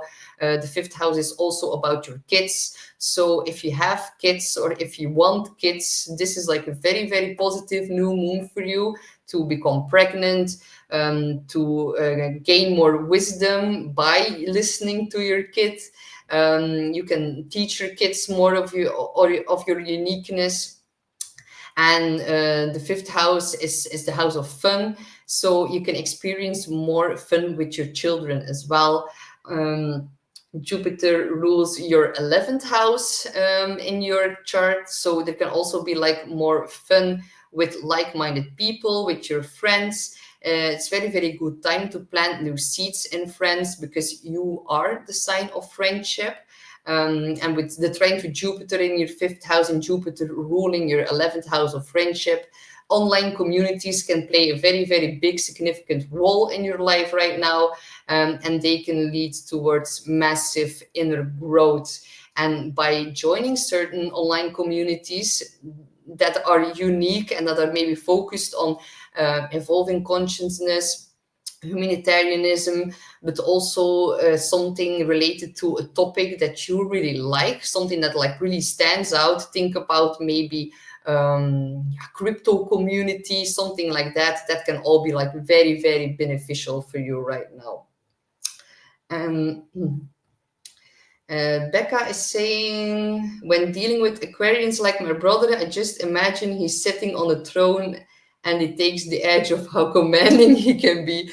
Yes, this is actually funny because like a lot of astrologers say that Aquarius, and especially Aquarius women, and I'm sorry if I'm gonna trigger Aquarius women right now, they can be like the big boss. And yeah, it's because they're so unique, and they really like think outside of the box, and they're like here to innovate and to really like evolve the structure of society, and that they maybe implement this role in a more natural way. But I think your comment, Becca, is very, very funny, and I do understand why you're looking at him like this, especially now with Pluto and their sign. That's why I like try to warn a bit about how to express yourself, and how you like express yourself, and self-assertiveness can be quite dominating with Pluto in that sign.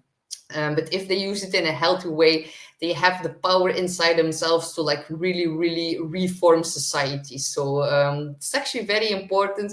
And over the next 18 years, Aquarius is going to be totally transformed by Pluto. So, and hello, Laura. So happy to see you. And Laura says, my mom was an Aquarius and my sister is so creative. It is incredible, right? Like, I have a friend who's an Aquarius, and she can like do it all. She's so good with internet, with how to with advertising, with like making thumbnails, and having all these Instagram hacks. And it's like, it's so funny. They get so creative. They have like a very big intelligence in all of the types of invisible structures, like everything in regards to the internet and in regards how society works. Having many unique talents. They are like the big inventor, and they can have like these big flashes of insights that can like totally transform a situation very quick. So it's like very, very, yes, Laura, you're totally right. Like super intelligent. They're an air sign. It's about intellect. So yes, very, very important figures who really transform society are an Aquarius. So yes, it's a very, very lovely sign. So Aquarius, is there something else I need to say? Yes, of course, Uranus is going to switch online in your fourth house of home and family. And of course, Uranus is your modern day ruler. So yeah, there could be something in the family popping up that can be quite unexpected, but we can see there are all positive aspects to Uranus right now. But Uranus in the fourth house can be like, oh my God, something in my house broke. I now need to like maybe fix it. But because you're so creative and you have these creative abilities, you can come up with solutions very easily, and they will like push you into like looking at it from a different perspective as well, with Jupiter in your fifth house of creativity. So, but overall, Uranus in the fourth house, it can also make you feel a bit as if you can feel a bit alienated in regards to your family and your home. We all know Aquarius are getting looked at as the more weird ones, and that is something that can be surprising, or some surprising things can pop up with it again when Uranus goes online. So that will happen a day after this new moon in Aquarius. But this new moon, when you express yourself in your unique way, that can make you even more creative, and will enhance your creative abilities. And this is like a very positive new moon for Aquarius. So enjoy it, my dear Aquarius. Then the next one is Pisces, sun, moon, or rising, and you have your new moon in Aquarius in the 12th house. So the 12th house is the house that rules over behind the scenes. It's a very introspective house. This is the house of like the unseen realms, spirituality, the unconscious, and also the dream state. And the 12th house belongs to Pisces. So it's an energy that you understand and that you feel like in touch with. And with this new moon in the 12th house, there can be some unconscious healing taking place. Good to like confront those things. Like it can like be healed through dreams, or with the help of a therapist, or maybe through a reading or a meditation. Really focus on your spiritual practices, because a new moon in the 12th house can lead to a very, very deep spiritual awakening. And it's also about healing traumas from the past, and that can be done through moments of isolation, retreating from the world, and also introspection is a very, very big theme with this new moon. And yeah, focus on energy healing, on the regular meditation. These will all be very, very beneficial. And it makes the trine to Jupiter in your fourth. So all the things in regards to spirituality that you do at home are going to create massive growth for you in the astral realms. So yeah, inner healing leads to spiritual growth. And by that, you can like understand your inner selves in a better way. And by understanding your inner depths, you can like release some self-sabotaging behavior. It's also part of the 12th house. And because a lot of things are currently in your 12th house, this can be like a rather busy time in the unconscious realm right now for Pisces. So it can ruffle a bit of feathers, especially with Aquarius is on that sign. So maybe some things that you would rather not think about can like pop up out of nowhere. And with Mercury and Pluto conjunct, these can be like intensive thoughts. Maybe think about intrusive thoughts a little bit. And Uranus is in your third house of the mind. So Uranus will go direct the day after this new moon. So this week can be like about unexpected thoughts popping up. And on the 30th, it gets like exaggerated even more. But on the positive side, because this is a very positive new moon, Uranus is about flashes of insight. So these can like come specifically through dreams right now. Yeah, with its connection to the 12th house, which rules sleep, it's like one of vivid dreams. Think about very, very intense, vivid dreams. And like if you have been dealing with that, let me know. And I will read your comment in a minute, Natalie, and I will answer it. I will not forget it this time. But yeah, these third house issues, it rules all forms of communication. So there can be like a very big shift coming through in writing, speaking, in thoughts, and in downloads. So some conversations can be quite surprising, and this could lead to like some issues that are lingering in the subconscious are like getting awakened due to Uranus influence. So maybe someone says something to you that you've like forgotten about, and now it creates like some sort of unease in your private parts of yourself. just know it will have like a positive outcome. Um, but maybe you get like a bit reminded about something that was disturbing in the past and now is like disturbing your peace a little bit, and it's coming up in order to be let go of. The 12th house are endings, letting go. So but it can also like work a bit vice versa. Maybe you say something out of the blue that like pops up from your subconscious and others might think it's quite surprising. So take time to relax when you bump into some conversations that are a bit up and down. There can be like some volatility found in conversations. And you also have like a packed first house. We see Saturn, Venus, Neptune, North Node all entering your sign. So there's like so much going on for you right now, Pisces. So really put the focus on staying grounded.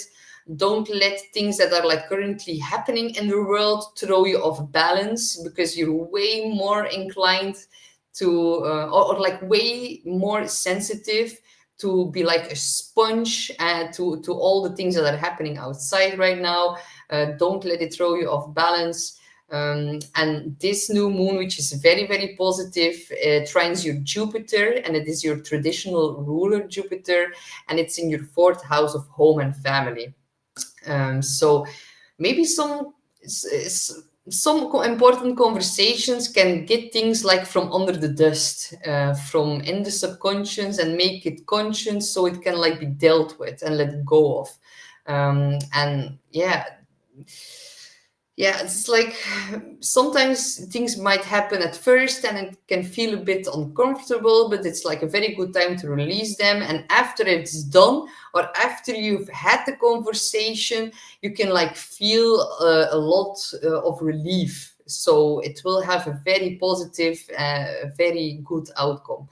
But some changes with the family can trigger these dynamics. So maybe something in the family ends, or like in regards to your home, which can feel like a relief as well. So like a big new start in your house area as well. These will be very positive changes with the trine to the new moon from Jupiter, even though it doesn't feel like that at first. It's like in your 12th house, not everything is visible yet, and you don't know the full story yet, so it needs time to like become visible. The next new moon that we're gonna have is gonna be in Pisces. So within a month, we have a new moon in your 1st house. So things that are not visible right now will become visible within the next 4 weeks. So whenever we have a new moon in Pisces, that will be at 9 degrees as well. So that will give more clarity. So things released from the subconscious will like positively be projected into your home and into your family. And I can also see it's like about ancestral karma, breaking through some family curses, which like expand the sense of growth and wisdom inside of the home and inside of the family. So blocked emotions can really see like a very big breakthrough with this new moon, and really look at like old patterns that are like popping up. It is very good time to rewrite them right now. So maybe look into Feng Shui, how to rearrange your sleeping habits, redecorate your bedroom, reset the energy inside of your home. That can be very positive. And a good time for introspection before we like move into Pisces season. So now is like the time to clear the past before it's your birthday. So good luck, my dear Pisces. And I will now look at Natalie. And Natalie says, Friday, the 21st of January, we're going to sign a lease for our new shop, or your new destination where you're going to have your shop. So setting intentions with this new moon, and a lot of thoughts are spinning in my head. I can totally imagine. And like I just said, like Uranus in the 3rd house is also the house of signing papers. So something very unexpected turns out to be good with this new moon in the 12th house. And the 12th house is also like the spirit realm. So because it makes a trine to Jupiter, the spirits are like really on your side with this new moon in your 12th house. And they're like really, really gonna help you guide towards like, or help you guide on your universal path as well. So that's actually very, very positive, Natalie. And she also says, I had to think about your reading from working at home because the location of our new shop is with two floors, so I can actually work from home, like I said in the reading. So, oh, that's so nice to hear, Natalie. I'm so happy for you, and like you really, really deserve it. And it's so funny that sometimes you have no idea what's about to happen, and it's visible in an astrological reading, and you have like no clue about how is this gonna turn out to be true in my life, and then suddenly, whoop, magic appears, and yeah, it's like everything always goes as it's meant to be. And especially Pisces know very, very well what I'm talking about. So I'm very, very happy, Natalie, that it turned out well for you. And transformation to expansion says, this is too accurate, lol. I'm happy that it resonates with you. And any thoughts on how you have released emotions? Yes, like I had a lot of emotional release through a type of therapy, and it's called EMDR. So EMDR.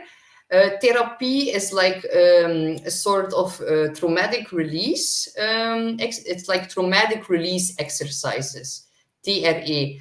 EMDR is like with the eyes who move, but the TRE is like shaking of the legs. And these are two types of therapy who are like very, very beneficial in releasing blocked emotions. But EMDR is more like for traumatic experiences that are very, very far stuffed away in the subconscious. And some people are having not a good, for some people it like brings up or stirs the trauma too much, while TRE, so TRE, trauma release exercises, is when you are like put on the ground and your hips start shaking, and you cannot really do anything wrong with that. So I actually prefer the second one, the TRE exercises, and you can like look it up on the internet. It's something that has helped me tremendously because I've went through so much stuff with my health in the past that was quite traumatizing for me. And this is like the only healing, one of the only healing therapies that like really, really grounded me and really was able to like release all these tensions. So for me, that was like a gift from the gods when I bumped into that therapy. So I hope that helps. And Laura says, thank you, great readings. Thank you so much for joining, Laura. So happy to see you. And you're welcome, Natalie. I'm going to be happy to talk to you again as well. And then Becca says, this is such an insightful zodiac reading. Thank you, Astrid. Well, it was with much pleasure, Becca. And I had so much fun during our reading as well. And Natalie says, nay therapy is also a very good way because you don't have to relive your trauma. And that was exactly what I was trying to say with the EMDR. You can like relive the traumatic experience, and therapy cannot be so effective. And nay therapy is something that I'm going to look into because it's something that I haven't tried before. And thank you for the tip, Natalie, and for helping everyone out and to have like a third option. Because I'm going to be honest, 2025 is going to be a very, very interesting year. And I'm trying to finish my 2025 overview, and I'm gonna upload it as a video because I think it will be too long to do live. So I'm like hurrying up so I can hopefully release it before we're February, because with all this Aquarian energy, time is moving so fast, and like before you know it, It's like another month, so I really feel like time goes by so fast, and there's like so much to talk about in 2025. And I think all these therapies are going to be very, very necessary with everything that's like currently playing out at the end of Pisces. And I'm going to like warn you, a lot of people are really, really going to lose their heads this year.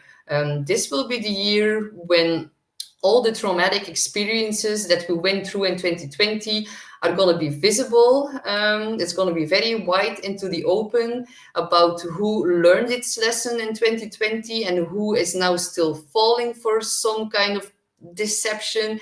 And yeah, the traumatic experiences that we went through in 2020 as a collective will get highlighted in 2025 in a very massive way. So I'm gonna hurry up and release my 2025 video so you have a better understanding about what I'm talking about and when these periods are gonna present itself this year.